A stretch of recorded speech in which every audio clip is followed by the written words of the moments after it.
ಈ ಬೆನ್ನಲ್ಲೇ ಸಮಗ್ರ ಇನ್ವೆಸ್ಟಿಗೇಷನ್ಗೆ ಆದೇಶಿಸಲಾಗಿದೆ. ಜಲಮಂಡಳಿಯಿಂದ 3 ಅಧಿಕಾರಿಗಳನ್ನು ಇದಕ್ಕೋಸ್ಕರ ನೇಮಕ ಮಾಡಲಾಗಿದೆ. ನಾಳೆ 12 ಗಂಟೆಗೆ ತನಿಖಾ ವರದಿಯನ್ನು ಸಲ್ಲಿಸಿ ಅಂತ ಹೇಳಿ ಸೂಚನೆಯನ್ನು ಕೊಡಲಾಗಿದೆ. ಡ್ರೈನೇಜ್ ಪ್ಲಾಂಟ್ಗೆ ಬಿದ್ದು 2 ಕಾರ್ಮಿಕರು ಸಾವನ್ನಪ್ಪಿದಂತಹ ಪ್ರಕರಣಕ್ಕೆ ಸಂಬಂಧಪಟ್ಟಂತೆ ತನಿಖೆಯನ್ನು ನಡೆಸೋದಕ್ಕೆ ಮುಂದಾಗ್ತಾ ಇರುವಂಥದ್ದು.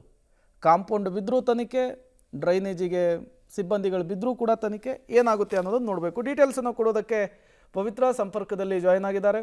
ಪವಿತ್ರ, ಡ್ರೈನೇಜ್ ಪ್ಲಾಂಟಿಗೆ ಬಿದ್ದಂತಹ 2 ಕಾರ್ಮಿಕರನ್ನು ಹುಡುಕುವಂತಹ ಕಾರ್ಯಾಚರಣೆ ಹೇಗೆ ಸಾಗ್ತಾ ಇದೆ ಅಂತ ಹೇಳಿ?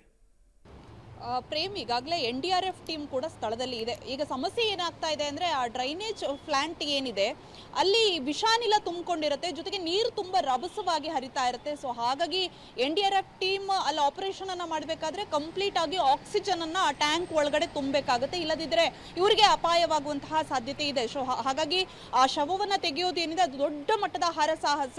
ಸೊ ಹಾಗಾಗಿ ಆ ಕಾರ್ಯಾಚರಣೆಗೆ ದೊಡ್ಡ ಮಟ್ಟದ ಹಿನ್ನಡೆ ಕೂಡ ಆಗ್ತಾ ಇದೆ. ಸೊ ಹಾಗಾಗಿ ಈಗ ಜಲಮಂಡಳಿ ಅಧಿಕಾರಿಗಳು ಕೂಡ ತಂಡದಲ್ಲಿದ್ದಾರೆ, ಅವರು ಕೂಡ ಕೋಆರ್ಡಿನೇಟ್ ಮಾಡ್ತಾ ಇದ್ದಾರೆ. ಜೊತೆಗೆ NDRF ಟೀಮ್ ಅವರು ಕೂಡ ಅಗ್ನಿಶಾಮಕ ದಳದವರ ಜೊತೆಗೆ ಕೋಆರ್ಡಿನೇಟ್ ಅನ್ನ ಮಾಡಿಕೊಂಡು ಆ ಟ್ಯಾಂಕ್ ನಲ್ಲಿ ಆಕ್ಸಿಜನ್ ತುಂಬಿ ಅದಾದ ಬಳಿಕ ಆಪರೇಷನ್ ಅನ್ನ ಶುರು ಮಾಡುತ್ತೆ.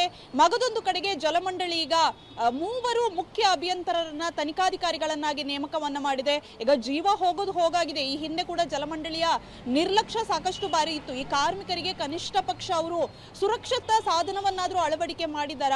ಹೇಗಾಯ್ತು ಈ ದುರ್ಘಟನೆ ಅನ್ನುವಂಥದ್ದೇ ಅಚ್ಚರಿ. ಈ ಹಿಂದೆ ಕೂಡ ಈ ರೀತಿಯ ಘಟನೆಗಳು ಸಂಭವಿಸಿದಾಗ ತನಿಖೆ ಮಾಡ್ತಾರೆ, ವರದಿ ಕೊಡ್ತಾರೆ, ಅದನ್ನ ವರದಿಯನ್ನ ಕಸದ ಬುಟ್ಟಿಗೆ ಹಾಕಿ ಸುಮ್ಮನಾಗ್ತಾರೆ.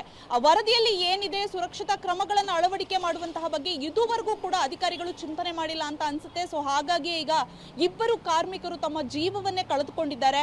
ಈಗ ನಾಳೆ ಮಧ್ಯಾಹ್ನದ ಒಳಗಡೆ ತನಿಖಾ ವರದಿ ಕೊಡಿ ಅಂತ ಹೇಳಿದ್ದಾರೆ ಜಲಮಂಡಳಿ ಅಧ್ಯಕ್ಷರು. ಹಾಗಾಗಿ 3 ಅಧಿಕಾರಿಗಳನ್ನ ಅದಕ್ಕಾಗಿ ನಿಯುಕ್ತಿಯನ್ನಗೊಳಿಸಿದ್ದಾರೆ. ಸೊ ಏನಾಗುತ್ತೆ ಆ ತನಿಖಾ ವರದಿಯಲ್ಲಿ, ಯಾವ ರೀತಿ ಆಯ್ತು ದುರ್ಘಟನೆ, ಜೊತೆಗೆ ಇದಕ್ಕೆ ಕಾರಣರಾದ ಅಧಿಕಾರಿಗಳ ವಿರುದ್ಧ ತಕ್ಷಣವೇ ಕ್ರಮವನ್ನ ಜರುಗಿಸ್ತೀವಿ ಅಂತ ಜಲಮಂಡಳಿ ಹೇಳಿದೆ. ಸೊ ನೋಡಬೇಕು ಯಾವ ರೀತಿ ತನಿಖಾ ವರದಿ ಬರುತ್ತೆ, ಯಾರು ಕಾರಣಕರ್ತರು, ಅದಕ್ಕೆ ಏನು ಅನ್ನುವಂಥದ್ದು ಗೊತ್ತಾಗುತ್ತೆ. ಪ್ರೇಮ್, ಓಕೆ, ಥ್ಯಾಂಕ್ ಯು ಪವಿತ್ರ ತಮ್ಮೆಲ್ಲ ಮಾಹಿತಿಗಾಗಿ. ಈ ತನಿಖೆ ಸಮಿತಿಗಳ ರಚನೆ ಕೇವಲ ಅಧಿಕಾರಿಗಳನ್ನು ರಕ್ಷಿಸಿಕೊಳ್ಳೋದಕ್ಕ, ತಮ್ಮ ತಪ್ಪುಗಳನ್ನು ಮುಚ್ಚಿಕೊಳ್ಳೋದಕ್ಕ ಅಂಥೇಳಿ.